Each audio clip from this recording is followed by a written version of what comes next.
යාළුවනේ. අද බලමු අඩුවේද මේ රස කෑම වෙලක් හදාගන්න. ඉතින් යන්න මාත් එක්ක. ඒ වගේ බස් එකේ යන්න මාය යාළුවා යන ගමන් ඉන්නේ කඩේට. අනේ අම්මා පිටේ. කඩේල කොට එක නම් ගෙනාවා. අඩු ගන්න වීඩියෝ එකක් නම් දාන්න බැරුණා. සුපර් මාකට් එකේ කට්ටිය දුන්නා.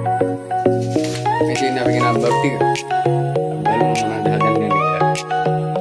තෝනේ. මෙතන මම ගෙනාව බබ් ටික. ඉස්සෙල්ලාම ගෙනාවා මිනිස් ස්කූල් එක. ඊපස්සේ ගත්තා කෑලි. ඊපස්සේ පරිප්පු 500කුත් ගත්තා අපි. යාළුවනේ අපි හදන්නේ පරිප්පු. බලන්න ඉස්සෙල්ට මොනවද ඕනේ කියලා.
Saya jawab sudah dulu.